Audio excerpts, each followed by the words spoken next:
The Super Smash Bros. Series is one of gaming's pillars, with 6 entries across more than 2 decades. And with that comes a near endless amount of information to learn about. Well, I've mapped the facts, theories, leaks, and rumors onto an iceberg to see just how deep it all goes. If you don't know, an iceberg organizes information on a topic, with general knowledge starting at the top, and more specific or obscure knowledge the deeper you go. So let's dive down into the Super Smash Bros. Iceberg. Level 1. Ridley is too big.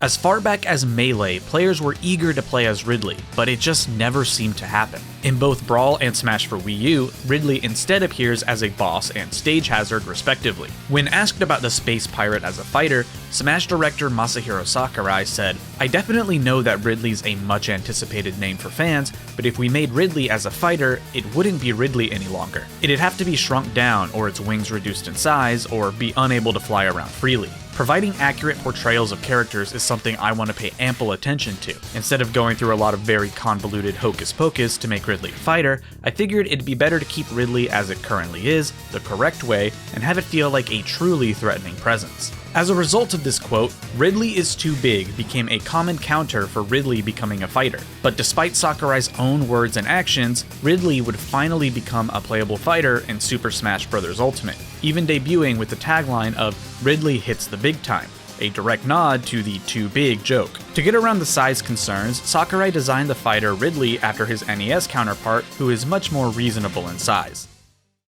Smash Ultimate leaked early.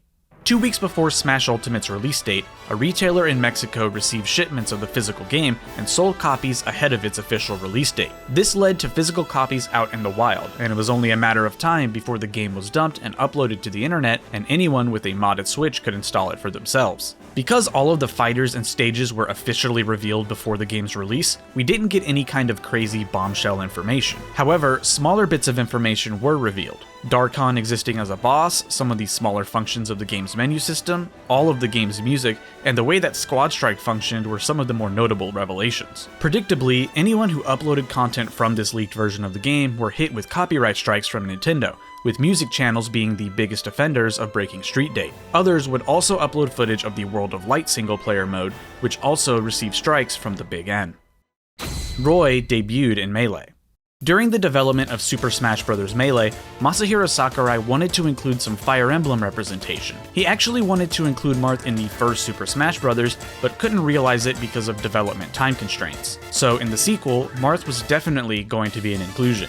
But to increase the size of the roster without stretching development time, Sakurai eyed clone characters. These would effectively just need a new model and some minor tweaking, but would use another character as a foundation. So, for example, Dr. Mario is just a reskinned Mario with some minor changes. When looking at a potential clone character, Roy came up. His first game, Fire Emblem The Binding Blade, was in development at that point, so it felt natural to include him. But trouble with development on Binding Blade caused the game to be delayed, so Roy technically made his first debut in Melee rather than in an actual Fire Emblem game. Because both were developed at the same time, Sakurai couldn't get a feel for Roy's personality. While in the Fire Emblem games, Roy is pretty close to Marth, in Smash he is way different. He's portrayed as a very strong character with a sense of hidden power, shown by how loudly he yells and the fire effects from his sword. It's kinda strange, the Roy from Fire Emblem is a very different character than you'd guess if you looked at his Smash incarnation first.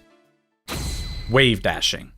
During the development of Melee, multiple new mechanics were introduced, and one of these was the air dodge, giving you brief invincibility in the air in order to avoid attacks. Melee's version of the air dodge allows the player to input a direction, which will shoot the player in that direction in an effort to get further out of harm's way. However, if you do this low enough to the ground, something needs to happen. The developers decided that if you air dodge into the ground, your character will instantly be standing and keep a tiny bit of their momentum. This was the intended behavior, but really it was just meant to be a what-if scenario on the off chance that a player air dodged this low to the ground. But competitive players soon found out that if you jump and immediately input an air dodge in a downward diagonal, that slide momentum will be at its peak, and you can actually move while simultaneously performing attacks. This movement was dubbed a wave dash, taken from a name from a similar dash mechanic in the Tekken series. Every character can perform a wave dash, however the distance traveled is unique for every character. Luigi, for example, has the longest wave dash in the game, and is usually the character that people suggest when you're trying to learn how to wave dash. Coin Battle. Coin Battle is a now lost game mode in the Smash series. Did you ever play it? Yeah, me neither.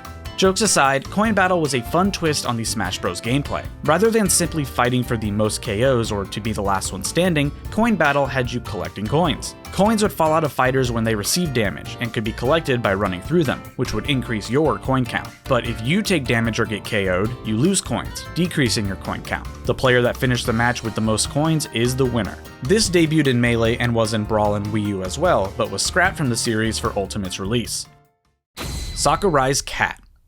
In Super Smash Bros. Brawl, a new stage was introduced named Pokemon Stadium 2. This is a sequel to the previous game's Pokemon Stadium 1, where the stage would transform into different forms based on a Pokemon type. Stadium 2 is the same layout, but with a new batch of transformations like Electric, Flying, and Ice. The Ice-type form features a cabin in the background, and if you manipulate the camera, you can see an image of a cat along one of the walls. I don't know how this rumor came about, but it essentially became a Smash Bros. Urban legend that this cat was Sakurai's cat that he snuck into the game. This became such a commonly repeated line that Sakurai himself actually addressed this on Twitter, saying that this was not true at all. And of course, if you look at Sakurai's actual cat, you can see that this isn't the case. The two cats are clearly different. So either this is another one of the developers' cats that they snuck in, or just a random image placed there for fun. The DK Rap. Donkey Kong 64's opening featured a silly little rap song that introduced all of the Kongs playable in that game, known as the DK Rap. With Smash being a big crossover fighting game, most of the music in the game originates from characters' home series. The DK Rap was brought over to Smash, but it was completely redone with a new instrumental and a totally new vocalist. Along with this new version, some changes were made to the song. Some minor words were tweaked in this version, with the most notable being the change from one hell of a guy to one heck of a guy. We can't have the bad hell word in our rated T game, but we can have it in the E-rated game for some reason. All of the verses are found in Melee and Brawl, though Diddy's and Tiny's verses are sung faster as a musical choice for the cover. However, in Smash for Wii U and Smash Ultimate, whole verses are completely cut out. Only Donkey Kong's, Tiny Kong's, and Diddy Kong's verses remain in the song, leaving Lanky's and Chunky's verses tossed in the recycle bin for no real reason. Custom moves. One of the most unique mechanics introduced in Smash for 3DS and Wii U were custom moves. Each fighter's special moves had a total of 3 options, the default and 2 variations. These were often the same kind of move, but each variation would give that move different properties. For instance, Mario's neutral special was a normal fireball, however he also had variations for a fast fireball, a quicker and weaker version, or the Fire Orb, a gigantic, slow-moving fireball that was stronger. Others had more unique customs. Palutena was the tutorial character for custom moves, with all of her custom moves unlocked from the jump, so she ended up having much more varied custom moves to show off the concept. The Mii fighters also had a larger variety of custom moves, given that in order to use these characters in the first place, you have to go into the custom move section. But on the other hand, the diversity of their moves is rather deceiving, since many of them repurpose moves that other characters already have, like taking moves from Samus or Link. And custom moves were an absolute nightmare to unlock. They're all unlocked through single-player modes at complete random. Sometimes you'll get a bunch as a reward, sometimes you'll get none at all.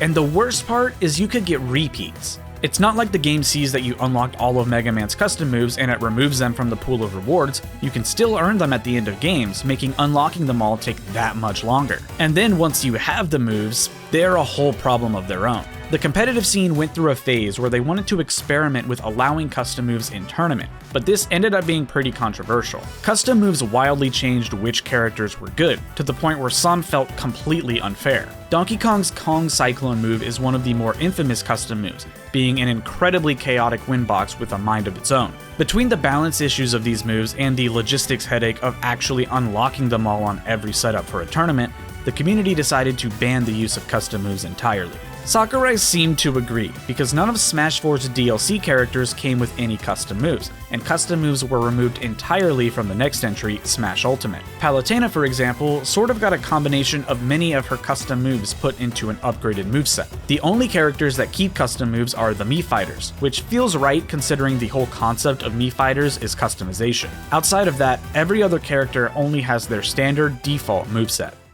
Sonic and Tails in Melee.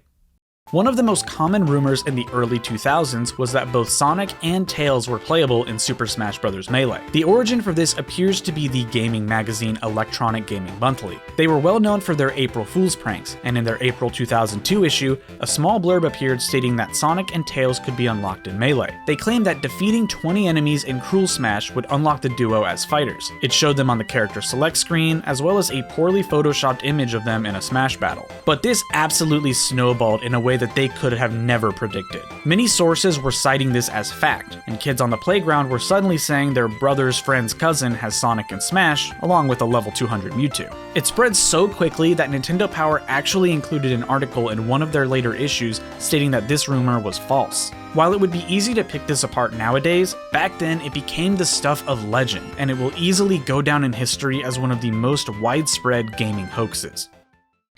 Rayman DLC hoax. In February 2015, several images were posted to 4chan that claimed Rayman was going to be added to Smash 4. These images showed Rayman on the character roster using an extremely high-quality render that didn't appear to already exist. It also showed his unlock splash screen, a new submenu on the main menu, and his roster icon, which also showed off Mewtwo, who was recently announced as DLC. A little later, an actual video was posted of this new roster, with whoever was filming actively moving the cursor over Rayman. The actual video made this feel incredibly convincing because it was high quality, didn't really have any kind of noticeable errors, plus the community at large was just less critical at that time. Another image would surface of Rayman and Mewtwo on the 3DS roster. All of this seemed to add to a previous rumor where a Nintendo employee mentioned Rayman and Smash, which was at the time just considered an honest mistake. As it turns out, this was not a genuine leak, but instead a hoax created by Artsy Omni, a YouTuber who did this as a promotional stunt for his brand new YouTube channel, Smashified. This channel would create high-quality Smash-style renders and assets for non-Smash characters. He highlighted his whole process for creating the leak, which would eventually become the format for the Smashified series. Interestingly though, someone else created the 3DS roster image, as Omni confirmed that he didn't make it. The Grinch leak. Ahead of Smash Ultimate's release, a series of images were posted online that allegedly leaked a bunch of new fighters for the game. The images appeared to be a marketing material for Smash Ultimate, wristbands and banners and stuff like that. This massive fighter banner was shown off in the game's reveal, and as more and more fighters were announced, they were added to this banner. So seeing all new characters on this banner encouraged the idea that they were on the way. These characters were Isaac from Golden Sun, Banjo and Kazooie, Shadow the Hedgehog, Ken from Street Fighter, the Chorus Kids from Rhythm Heaven, Geno, and Mach Rider. The poorly censored name from the guy's Snapchat led to discovering his LinkedIn, which then led to finding his place of employment as a French graphics company. While this company stated he no longer worked for them, it was then discovered that the leak came from a different French graphics company that he worked for, which printed promotional material for Bandai Namco, the developers of Smash Ultimate. Adding to the legitimacy was the glimpse of promotional printouts for the then upcoming movie, The Grinch, which led to this leak being dubbed the Grinch leak. If these Grinch promotional materials were real, then it stands to reason that maybe these Smash materials were real as well. The community at the time was split into two groups when it came to this leak. There were those who believed the Grinch leak, but then there were those who believed a leaker known as Vergabin, who said that the Grinch leak was false. Vergabin was a credible leaker who correctly leaked information regarding Smash Ultimate as early as the game's initial reveal. Vergabin said that Ken and Incineroar were the only remaining fighters, and reveal day came, and Ken was revealed as a new fighter. This kept both groups on pins and needles for the rest of the trailer, as Ken was a part of both leaks. But in the end, Incineroar hopped into the ring, proving Vergabin right. Despite this, the Grinch leak has gone down in infamy as one of the crazier hoaxes, with multiple coincidences really convincing some, myself included, that it was real. The Hyrule Jump. The stage Temple is infamous for its massive size, and while the chaos this stage brings is fantastic, it's not the only thing you can do here. The Hyrule Jump is a challenge of sorts, where you attempt to make the jump from the top right ledge down to the lowest platform. This challenge has existed since Temple's debut in Melee, but it's done in every Smash game that Temple appears in. Some characters can make it without even trying, some take a moderate level of skill to complete, and some have to pull out all the stops, and others simply can't make it at all. The reverse Hyrule Jump is also a challenge, where you try to get characters from the bottom platform to the top right ledge. This is usually much more challenging, as you don't have airtime to rely on, instead needing to have really strong aerial movement. far less characters are capable of completing this reverse Hyrule jump. This challenge has also spawned many other similar challenges, particularly those using the custom stage builder. These can be far more intricate, often requiring some advanced skill with certain characters to even come close. Nintendo tried to shut down EVO. The Evolution Championship Series is often considered the Super Bowl of fighting games, and as a result, having your game featured at their event is a big deal. For EVO 2013, 7 games had been selected, but an 8th spot was opened up. Rather than simply pick another game, the EVO staff decided to run a donation drive for breast cancer research. The community that raised the most money would have their game take that 8th spot. This resulted in a crazy push from many game communities, and while it was close, the Melee community rallied together and raised almost $95,000, earning themselves that 8th spot. A few days before the tournament's first day, Nintendo sent notice to the EVO staff stating that they did not want the Melee tournament streamed. It was later revealed that Nintendo wanted the entire Melee tournament completely axed, not just the stream. This didn't sit well with the community, and the fallout from this decision was a really bad PR move from Nintendo. Just a few hours later, they retracted their ban. This whole sequence is often seen as a turning point for the Melee community. The donation drive, Nintendo's ban and unban, and the actual tournament are all credited for the exponential rise in popularity that Melee saw, leading it to become the massive esport that it is today. Thumbs Up Ken. In September 2018, a new leak emerged on 4chan that claimed Ken from Street Fighter was joining Smash Ultimate. This image showed only Ken in a thumbs up pose on the Moray Tower stage. Later down the thread, the original poster shared the full uncropped image, which had Ivysaur, Pichu, and Pac-Man alongside Ken, each performing taunts in what appeared to be a debug mode for the game. Initially, some aspects of this image were called into question, but this leak was a rare instance where everything had a valid explanation. Pichu's portrait cut off part of its ear, but this was also done in the E3 reveal trailer. Both Ken and Pac-Man's feet clip through the slope platform that they're standing on, and Ken's shadow does not appear on the metal grate. However, at this point in the pre-release cycle, Smash Ultimate had routine demos available at different events, from E3 to Smash tournaments to random malls throughout the country. A Smashboards forum user recreated the shot in the demo with substitute characters. Pikachu filled in for Pichu, and Ryu for Ken. And everything that was initially suspect proved to be actual behaviors for the real game. Of course, Ken was eventually revealed, proving this leak right. Ken's thumbs up taunt was used in another alleged leak, this time of Cacodemon and Mallow being Mii costumes. Ken was placed there as a callback to the first leak, in an attempt to persuade everyone that this was real. And naturally, this was ultimately proven false. But the use of thumbs up Ken in these posts resulted in this pose becoming a meme in its own right in the Smash community. The chair theory. One of the more outlandish theories that Smash fans have come up with, chair theory is exactly as it sounds, a theory based on chairs. In the Smash Direct that took place on August 8, 2018, Masahiro Sakurai presented new information about Smash Ultimate, and notably was on a different set. Honestly, I don't know how this one originated, but it became a rather well-circulated theory that this new background was a hint. Some believe that the chairs on the right, purple and yellow, were a nod to Waluigi becoming a fighter. Some saw the couch on the left side and noticed a similar color scheme to Skull Kid, the antagonist from Majora's Mask, and believed he would be a fighter. To support this, the chairs on the right were supposedly meant to hint at Tattle and Tail, Skull Kid's fairy friends, encouraging this theory. And some saw both of these and believed that both Waluigi and Skull Kid were on their way. And that could not have been more wrong, as both Waluigi and Skull Kid were revealed to be assist trophies, not fighters. To this day though, some believe that the chairs were indeed a hint to something, the World of Light bosses Galeem and Darkon, who are beings of light and darkness respectively. But even then, that feels like a stretch, man. Those were just some chairs. Level 2. Final Smashes in Smash 64.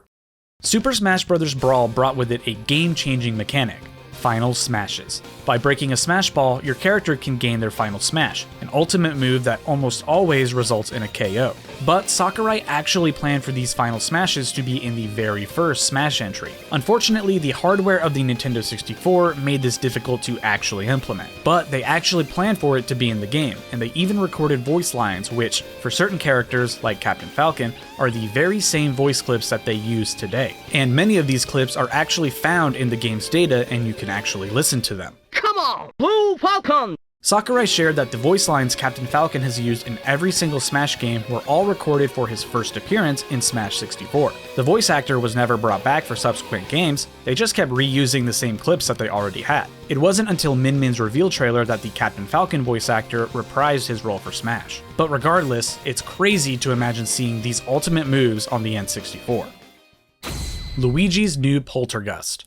As we've talked about already, Smash is no stranger to debuting new things ahead of their actual games, and the same is true for Luigi's Mansion 3. During the reveal for Simon and Richter Belmont, Luigi is seen running around a haunted castle and failing to use the Poltergust from the Luigi's Mansion series to suck up the various Castlevania enemies. However, eagle-eyed fans noticed right away that the Poltergust he was using sported a new design never before seen. This seemed to suggest that with a new Poltergust design, we would also be getting a new Luigi's Mansion game, as each new entry gave Luigi an upgraded vacuum. And the suspicions were right, because just the next month, a Nintendo Direct would indeed announce Luigi's Mansion 3, and this new Poltergust would be officially unveiled as the Poltergust G00.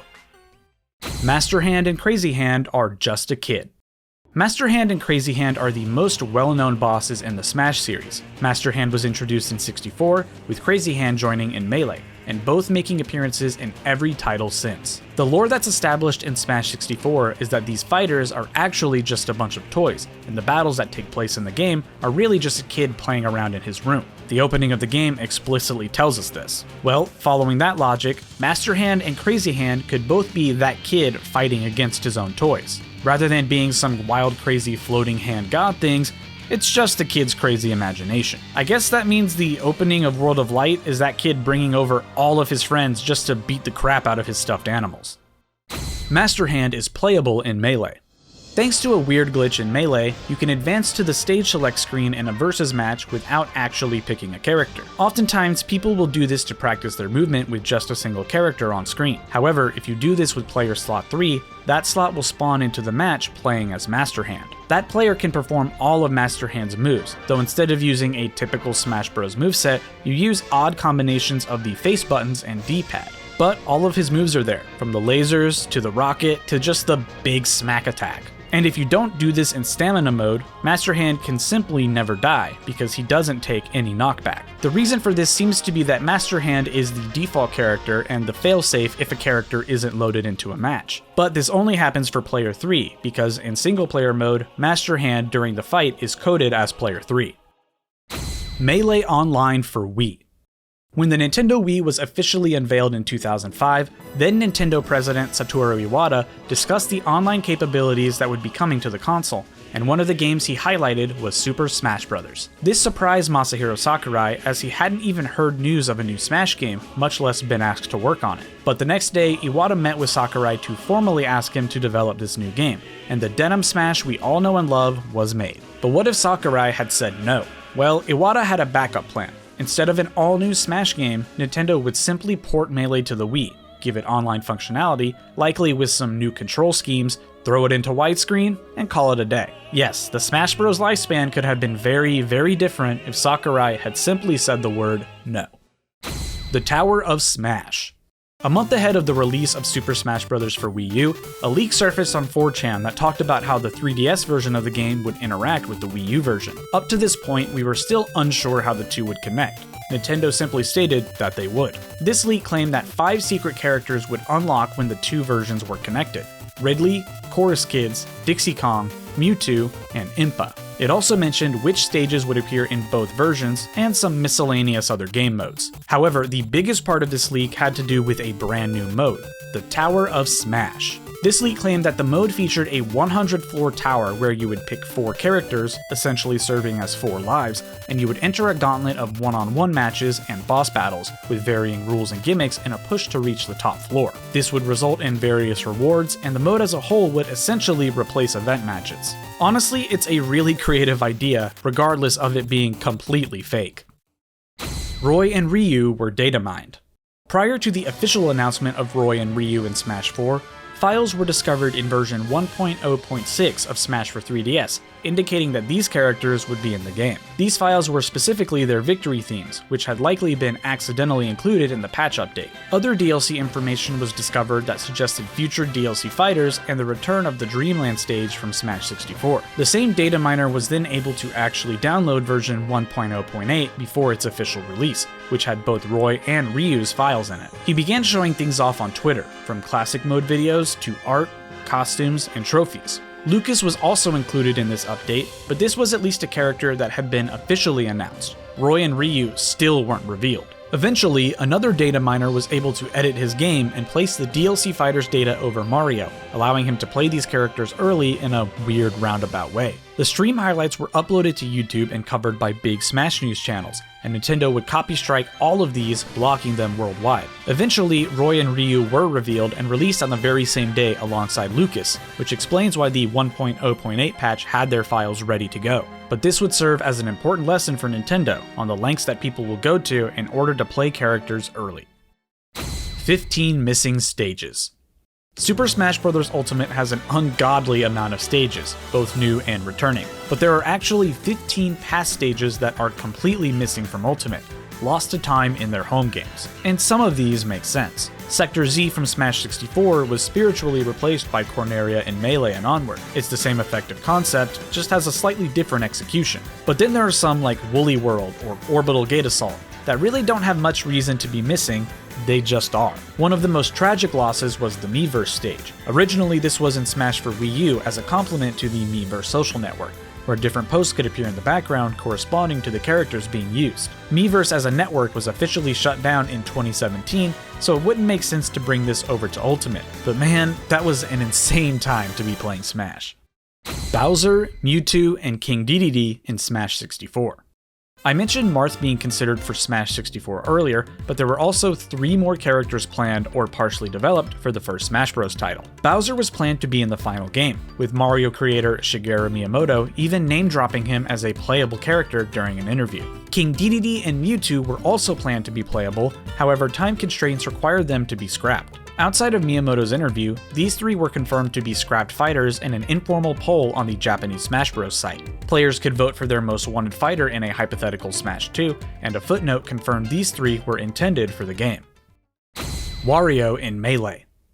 Super Smash Bros. Melee had an incredibly short development cycle, lasting only 13 months. And despite the sheer amount of content this game has, not everything made it in. Sakurai has gone on the record saying that if he could include just one more character into Melee's roster, it would have been Wario. In retrospect, it's very clear that he was next on the list, as he's one of the earliest characters revealed for the next game's roster. But he likely would have been a very different Wario had he made it into Melee. In Brawl, he is famously based on his WarioWare incarnation, but that series didn't exist until after Melee's release. So a Melee Wario would have largely been based on the Wario Land series, which would have resulted in a quite different moveset. Trophy secrets. Trophies are a treasure trove in the Smash series, featuring different aspects of various game series and also highlighting lesser-known series. But some of these trophies have even tinier secrets that you may have never known about. Reflections for 3D models often hide secrets because developers have to specify what the game must reflect. Metal Mario's trophy in Melee is a good example of this. If you take a look at the textures for this model, the reflection image being used is actually a metallic screenshot of the Yoshi's Island stage. The Ayumi Tachibana trophy also uses an odd reflection texture, though this one is a kinda scary face of a cat. Fire Kirby features an even scarier baby face. And the Metroid trophy uses a small section of the Super Metroid title screen, which is cute. On the Metroid Assist trophy in Brawl, there's actually a hidden sprite of a Mr. Saturn from the Earthbound series in a place not linked to anything on the model, making it not appear during actual gameplay. This was probably just a developer who likes Earthbound having some fun, since Metroid and Earthbound don't really have any solid connection. And finally, if you zoom in on this trophy of Daisy in Melee, you can clip right through her head, and if you manipulate the camera just right, you can find that she has a secret third eye. No idea why she has this, but you can actually go ahead and whip out this fact next time you boot up Tinder. Nintendo leaked their own fighters. Leaks are always a mainstay with Smash Bros. Games, whether they end up fake or completely legitimate, but very seldom is Nintendo the culprit for the leaks. There are 2 instances where that was the case though, and the Big N essentially leaked whole fighters prior to their reveals. The Smash Ultimate website prior to the game's release used to update periodically with little bits of info, and sometimes they would reveal short samples of songs. On August 7th, 2018, the video on the site that was previously titled Galaga Medley was mistakenly renamed to Bloody Tears/Monster Dance, the titles of 2 Castlevania tracks. This of course pointed to the fact that a Castlevania fighter would be joining Smash. The video title was then later corrected. Literally the next day, August 8th, Simon and Richter Belmont were revealed as fighters. While many would correctly predict either one of these Belmonts, it was still a surprise to receive them both in the same game at once, so the fun wasn't completely spoiled. Something similar happened again, though this time with DLC. At the time, it was still unknown who the 4th and 5th Fighters Pass fighters would be. The Nintendo of Europe website was updated with a new page for the 4th fighter. At the bottom of the page was the copyright information for everything related to Smash, but notable this time was a new one, SNK Corporation. This led to widespread speculation that the next fighter was from SNK, with Terry Bogard being the general assumption. Others thought that the copyright information might have been mistakenly copy-pasted from another game on the website, SNK Heroines Tag Team Frenzy. But a few days later, Terry was officially revealed, confirming that this was indeed an unintended leak by Nintendo. Joker's render was leaked. After Joker was revealed as a fighter at the Game Awards, we went a long time without news. We got a brief tease at his model during a Nintendo Direct, but we were all anxious for any bit of news. On the back end, Nintendo obviously sends different retailers and storefronts graphics to use for their websites, and Best Buy is no exception. But they made a bit of an oopsie and accidentally posted Joker's render right on their website nearly a month early. It might not seem like a big deal now since you can see this anytime you damn well please, but at the time it was huge for the community to see Joker's render earlier than Nintendo wanted us to. The ESRB leak. In late 2014, a thread on 4chan was started asking everyone who they thought would be in the game and who would be cut. A second user took the original poster's template, crossed off a bunch of fighters, and overlaid some brand new images for fighters that had not yet been seen before. Later on, they posted 2 more images, highlighting the renders for Ness and the Duck Hunt dog, and the entire unlocked roster. Even more images were posted, showing off the stage select screen, customs menu, Shulk and Dr. Mario renders, and a second look at the character select screen. These images were highly analyzed and debated. Some felt the images were modified from other pre-existing assets and relied on the low quality of screenshots to make them seem more convincing. The most notable debate was about Shulk's render, which some people claimed was just a heavily edited image of Little Mac, which resulted in the meme, "Shulk is just a photoshopped Little Mac." The leaker then headed over to the GameFAQs forum to post a few more images, with the general opinion becoming that these were simply photoshopped. However, YouTube videos would soon be posted of actual gameplay, something that is much harder to fake. This was the footage that the previously posted images were taken from, which caused people to believe once again. To add to the fire, Nintendo of America would issue copyright takedowns of these videos, something that they surely wouldn't do unless the gameplay was legitimate. Slowly, everything started pointing to this leak being real, with menus, cosmetics, and animations matching up, and Shulk's eventual reveal sealed this leak's legitimacy. It was eventually discovered that the leaker was somehow connected to the ESRB, the ratings board used in the United States and Canada, and this eventually became coined the ESRB leak, the biggest leak in the entire Smash series that was completely true. The Fighter Ballot. During a Nintendo Direct on April 1st, 2015, it was revealed that the Smash Bros. Website would be updated with a new feature, the Smash Bros. Fighter Ballot. This was a form that could be filled out by players that would allow them to vote for a character that they would want in the Smash Bros. Series. At the time, this was implied to be for new DLC fighters for Smash for 3DS and Wii U. Cloud was stated to be the most requested Final Fantasy character, and Bayonetta was specifically cited as the #1 choice worldwide.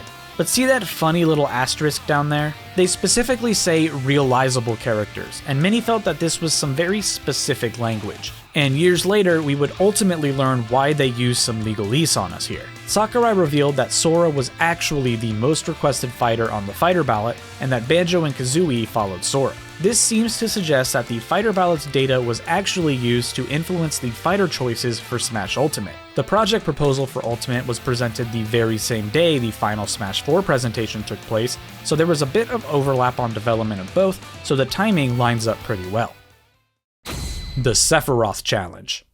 At the end of the livestream presentation showcasing the fighter Sephiroth joining Smash Ultimate, a new mode was highlighted. This mode was the Sephiroth Challenge, an exclusive for anyone who purchased the character ahead of the official release date. This mode was only available from December 17th to December 22nd, 2020. The mode featured a fight against Sephiroth, with easy, normal, and very hard difficulties. You could then fight against Sephiroth, and if you defeat him, regardless of difficulty, he would be unlocked early. This mode could be freely replayed until its removal on the 22nd, which caused a minor speedrun craze in the community. Even through mods, this mode is no longer accessible, leaving it as some of the only lost media in the entire Super Smash Bros. Series. Swim damage. In Brawl, Smash for Wii U, and Ultimate, characters can swim on stages that have water. There are only a handful of stages that feature swimmable water across all of these games, and each have their own quirks. However, new to Smash Ultimate is the concept of swim damage, where certain fighters will gradually gain percent just by being in the water. Only 4 total characters have this quirk, determined by factors from their home series. Charizard and Incineroar are both fire-type Pokemon, and naturally, the water type is super effective against fire. Inkling also takes swim damage. In the Splatoon series, Inklings are splatted when they fall into water. This is generally used as a hazard in multiplayer matches, marking the bounds of the stage. The final character to take swim damage is Sonic. This mostly seems to be done to lean into the joke about Sonic and water levels. While in his home series, water doesn't inherently damage Sonic, he only has so much time underwater before a timer begins, causing him to drown if he doesn't replenish his air supply, and paired with that infamous and anxiety-inducing drowning theme. Rayman stuck in ice. On Smash Ultimate's Battlefield stage, there are huge shards of ice jutting out of the main platform in the background. This is a nice aesthetic for the stage, and most people simply took it as it is, just ice. But before Smash Ultimate's release, there were some people who swore that there was actually a secret in the ice, that Rayman was frozen inside one of the bigger shards, and he'll eventually bust out and be revealed as a fighter. Now I can kinda see what they're seeing here. If you tell yourself to look for Rayman, you can make out his head with his eyes closed and a purple chunk that looks to be his hoodie. And while it's a fun theory, it's just not one that, even back then, really made much sense. Like sure, maybe if they left it as a hint in reveal trailers and then Rayman was formally revealed, but most people didn't even see this until the game was already out and we knew the entire base roster. And if Rayman was DLC, they would have to include Ubisoft in the copyright information just for this sole appearance, basically both confirming and spoiling his reveal. It really is insane that this ice appears to have Rayman on the inside, but all it is an optical illusion. Level 3. Problematic Mr. Game & Watch. With Smash Ultimate's release, many of Mr. Game & Watch's animations were changed to be more faithful to their source material. While in past games, Game & Watch would keep the same body, this time his sprite would change form fully depending on the move and its origin. This meant that for his forward smash attack, which came from the game Fire Attack, he changed into a person with an angry face and what seems to be a feather on his head. This new sprite received some criticism, stating that it was an offensive portrayal of Native American people. When asked for comment, Nintendo of America apologized and stated that they had already planned on releasing a launch day patch that removes the feather, and that this portrayal was based on a 3-decade-old game and does not represent their values today. But this version of Mr. Game & Watch is still the one loaded on the cartridge, meaning if you don't download any update data, you can still see it today. The Forbidden 7. Deep inside the data in Super Smash Bros. Brawl, we can find evidence that 7 additional fighters were, at the very least, planned for the game. All of their names can be found in the files, and some were straight up confirmed by Sakurai in interviews. The first 3 were Mewtwo, Roy, and Dr. Mario, all returning from Melee. Dr. Mario and Roy were basic clone characters, so it's easy to see why they were ultimately scrapped. Mewtwo, on the other hand, was an original character, but it's speculated that he was replaced by Lucario in the roster. Dixie Kong was also planned for the game. Originally, Diddy and Dixie were intended to be a 2-in-1 character, with the player controlling both, emulating their gameplay from Donkey Kong Country 2, Diddy's Conquest. This proved to be difficult from a programming perspective, so they settled on Diddy Kong being a solo fighter, scrapping Dixie entirely. Then we have both Toon Zelda and Toon Sheik, intended to be added alongside Toon Link from Wind Waker. Toon Zelda is straightforward. using her design as it appears in The Wind Waker. However, Toon Sheik is still sort of a mystery. There's the possibility that this would have been Tetra, the alter ego of Princess Zelda in Wind Waker. But if that's the case, why wouldn't they use her actual name instead of Sheik? There's also speculation that Smash would have completely invented an original Toon Sheik design, since Sheik doesn't exist anywhere in the Toon-style games. Finally is the fighter simply known as Pra_Mai. There's some debate about this fighter, but the general consensus is that this would have been a 2-in-1 fighter for the Generation 3 Pokemon, Plusle and Minun. Pra_Mai could stem from their Japanese names, or it could come from a Japanese phrase that means plus or minus, which is essentially the whole gimmick of these two Pokemon. There's still a ton of mystery around these 7 fighters, and together they became known among the Smash community as the Forbidden 7. Steve's Meat. When Minecraft Steve was released for Smash Ultimate, many were quick to notice something off about one of his victory animations. In this animation, Steve eats a piece of steak and then strikes a pose, but he continues to hold on to the steak in the stack, so in execution, he kinda looks like he's holding on to a phallic object. And of course, it's the internet, so this kind of thing would get noticed right away. In version 9.0.1 of Smash Ultimate, this animation was patched so that the steak now disappears once finally eaten. It's unclear whether this was patched because of the lewd appearance or because this was always the intended animation, but either way, it's hilarious. And of course, people modded the game immediately to revert this animation back to the original. Perfect Dark and GoldenEye 007 in Smash. In Smash 64, there was an item known as the Motion Sensor Bomb, which would be placed and activated before exploding when a character got near. The appearance of this item comes from GoldenEye 007 for the Nintendo 64. In the jump to Melee, the Motion Sensor Bomb's appearance was replaced by the design for the Proximity Mine, an item found in Perfect Dark. However, this was only done in the Japanese version. In the international release of Melee, this item's appearance was kept as the original GoldenEye design. There's also a cloaking device item in Melee, which will turn the player invisible, which is also from Perfect Dark. In the Japanese version of Melee, these items are specifically stated to be from Perfect Dark. However, internationally, both of the items, even though they're changed, are simply listed as coming from a top secret game. Sakurai stated that this change was done to comply with rating standards outside of Japan. In America, for example, T-rated games aren't allowed to include content found in M-rated games, so the M-rated Perfect Dark had to be censored. Still, that doesn't explain the removal of GoldenEye's title in the trophy section internationally, since both Melee and GoldenEye are rated teen. Melee's Test Stage. Inside of Melee's files, you can find a secret stage that's simply named Test, obviously meant for testing purposes. If you mod the game to boot into this stage, you can see it's a ridiculously long set of basic platforms that don't even have any textures. There's some ice physics and different heights and types of floating platforms as well. Most interesting though is the background image, obviously just thrown in there so it wasn't completely black. For years, many people thought that this image was of a cafe near the offices where Melee was developed, or a regular haunt of one of the developers. But it was actually discovered to simply be an image of the now shut down Cafe Verona in Palo Alto, California. And rather than being an image taken by anyone associated with Smash, it was just a default placeholder image found in the 3D modeling software that was used by the developers. Brawl's damage system. An abandoned feature of Super Smash Bros. Brawl was the idea of battle damage. Sakurai revealed in an interview that they had a system where swords or equipment would break after a while and would only be fixed after you respawned. You could also physically see the damage on certain characters, like cracked armor. This was meant to be a balancing mechanic of sorts. If a player could live for a long time, they would have to continue the fight at a bigger disadvantage, giving others the chance to make a comeback. There are textures in the game from when this was intended to make the cut. Meta Knight has a shattered mask, Captain Falcon a broken helmet, Link's shield has a bunch of cracks in it, Link, Marth, and Ike all have shattered sword textures, and Lucas's stick also has textures for a broken version. This mechanic was ultimately scrapped due to a lack of time, since it would take additional man-hours to code this feature into the game and make alternate textures or models for every character. Since Brawl's development was already stretched pretty thin, it makes sense that they would cut this for time constraints. But a remnant of this mechanic does still exist in Little Mac. When Little Mac reaches over 100% damage, his model will be updated with bandages and some bruises on his face. This references a similar visual battle damage feature in the Punch-Out series. In Ultimate, this has no impact on Little Mac's abilities. It's purely an aesthetic change, and a pretty minor one at that, but it was definitely born out of the abandoned Brawl mechanic. Pepsi Man.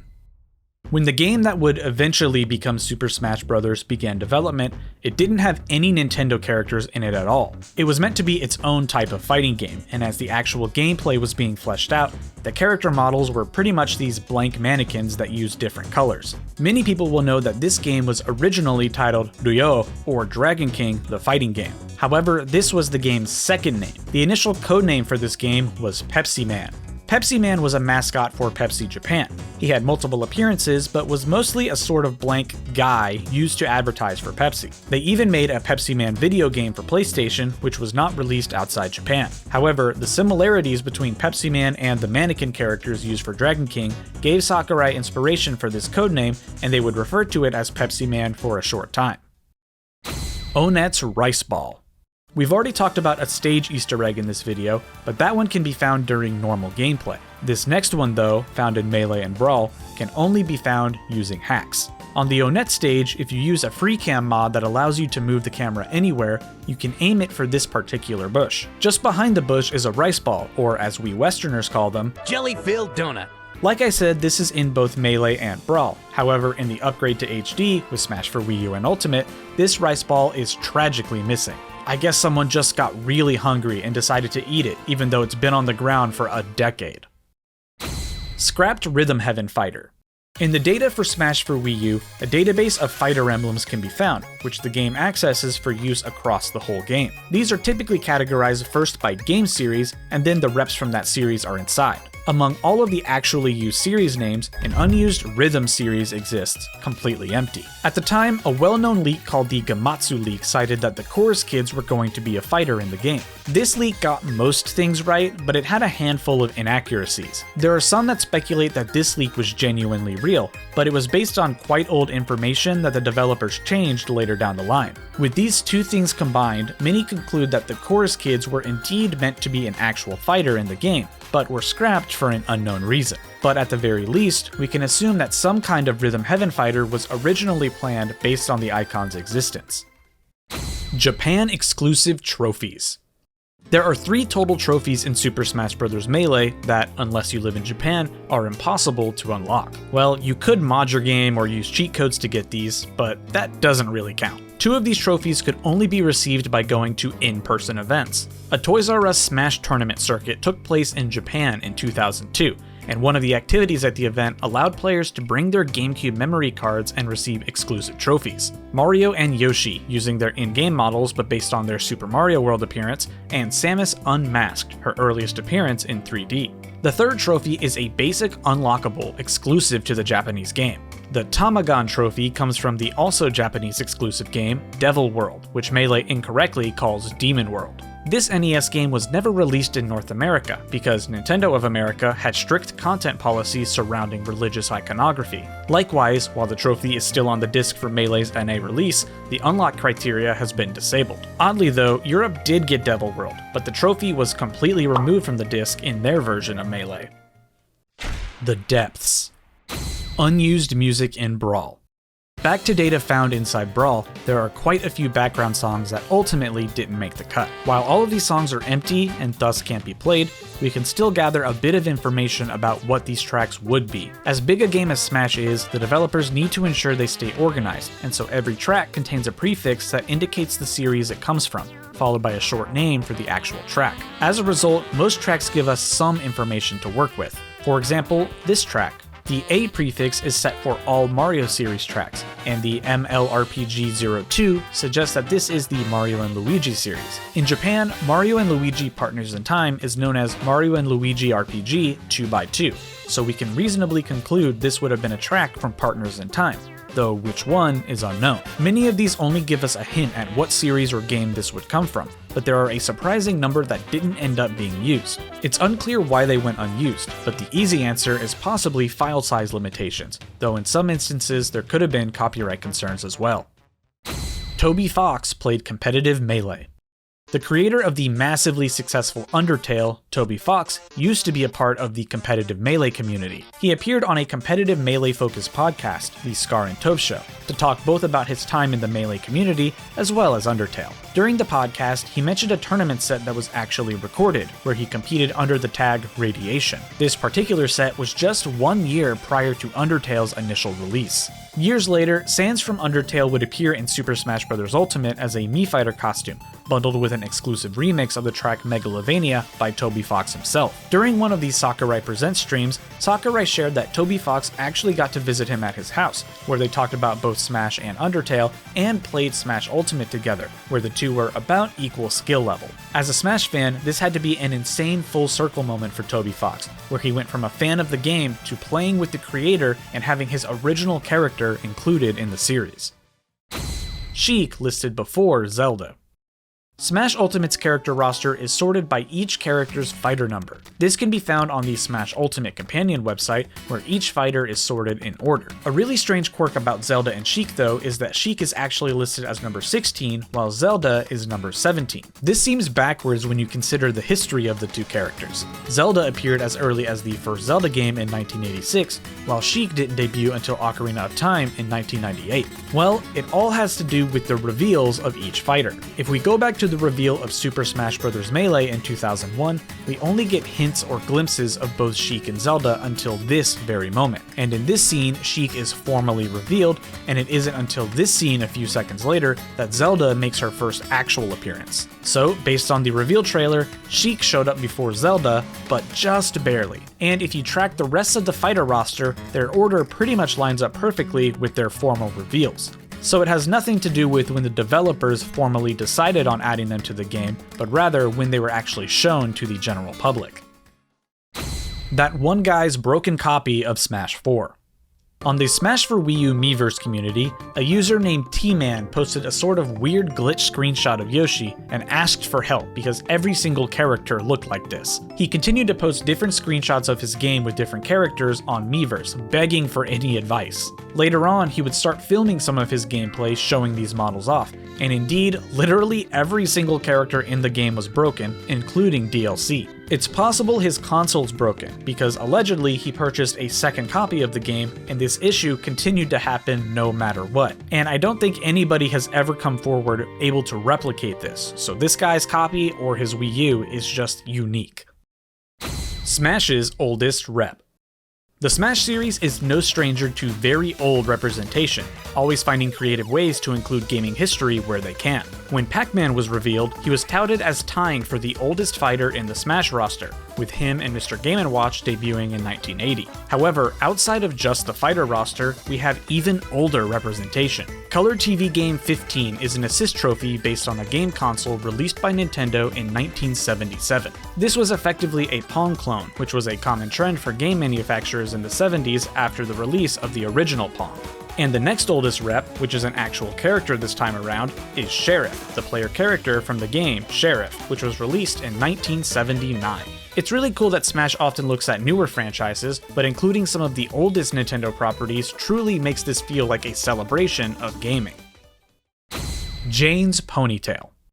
In a data mine of Smash Ultimate prior to Joker's release, files using the codename Jack were discovered and later determined to be for Joker. Not much of this data mine resulted in anything too interesting, but it was still cool to see these files early. However, one file was discovered that did have some interesting implications. This string includes a reference to Jane, as well as what appears to be a reference to a ponytail hair system. The file extensions in this string are also from the 3D modeling program Maya, with .mchp specifically being in regards to hair. The C06 also in the string is the format for character costumes, starting at C00 and going to C07. This suggests that the ponytail system was for costume number 7 out of 8. Also around this time, Persona 5 Royal had just been teased, and in that teaser, a new character was shown off. She was a female Phantom Thief who just so happened to have a ponytail. Putting these two together, it became highly speculated that Joker was going to have this new female character as an alternate costume, kinda like Olimar and Alf or Hero.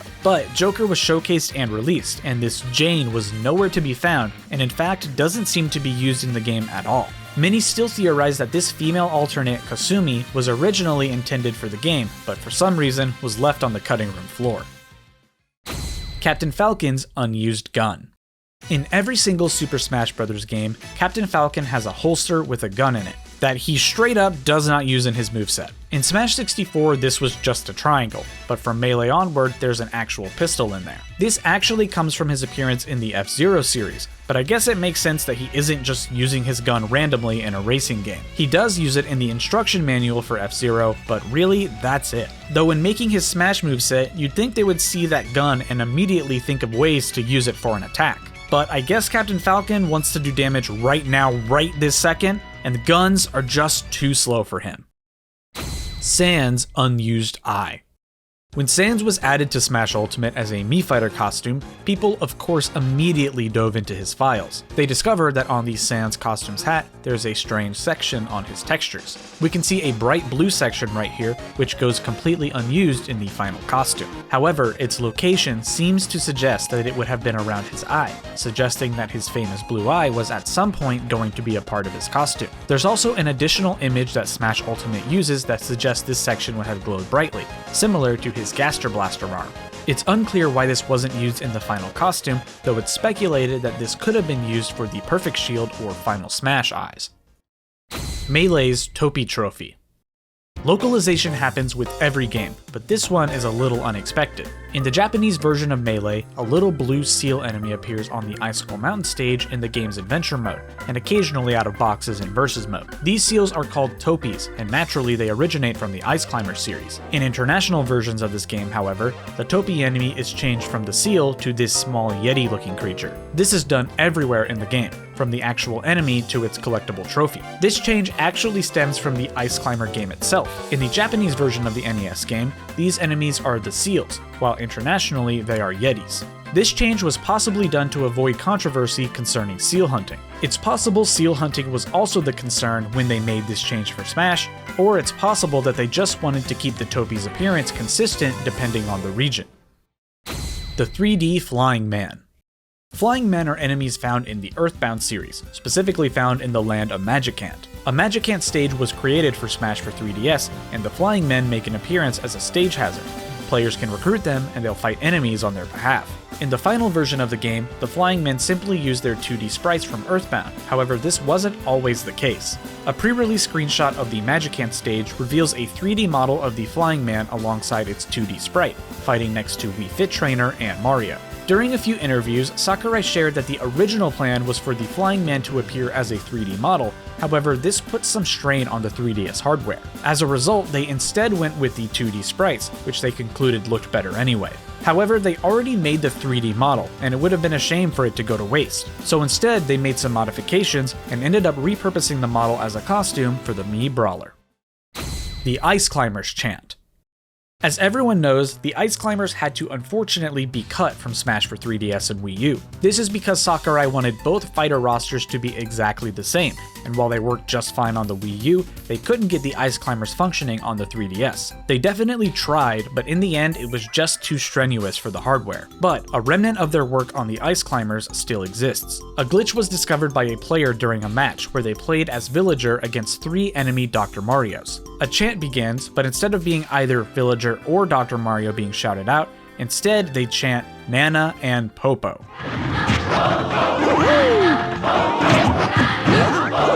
Needless to say, this is not meant to be in the game, and it's an incredibly random set of circumstances that result in the chant in the first place. But still, it's pretty cool to see a tiny leftover of their work trying to get the Ice Climbers to work on 3DS. Lightsaber sound effects. The Beam Sword is an item that has appeared in every single Smash Bros. Game, making its first appearance, of course, in Smash 64. Largely inspired by Star Wars lightsabers and other similar sci-fi weapons, it feels perfectly natural in the Smash Bros. Item roster. But in Smash 64, the connection was even closer. In the Japanese version of the game, the sound effects used for the Beam Sword were nearly identical to those used in the Star Wars franchise. But for the international release of the game, these sound effects were changed to have a similar vibe, but not sound as similar.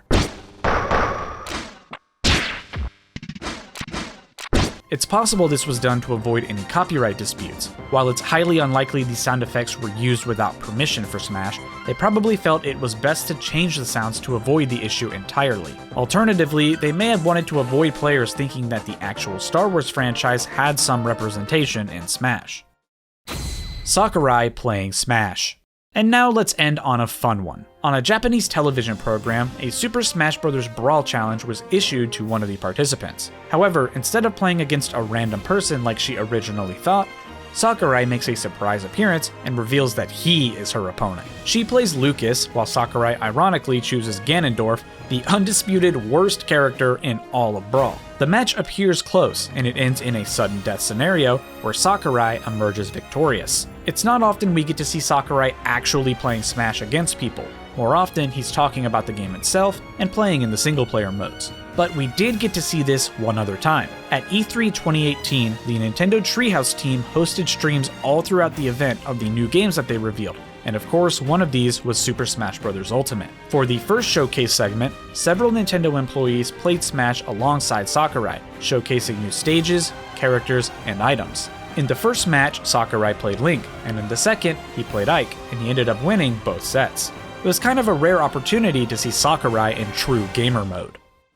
And that is the Super Smash Bros. Iceberg. If you made it this far, I would love to know how deep down the iceberg you were able to make it where you still knew all of the information. And let me know which fact was your favorite. And also, Smash is so massive that there could easily be a part 2 to this video. So if you have a fact that you would like to see in a potential part 2, please let me know down in the comment section. I hope you guys enjoyed this video. It was great to regurgitate all of the pointless information that I have in my brain into a specific video, and I would love to do it again. I'll see you guys next time. Peace out, and please remember to be good to one another.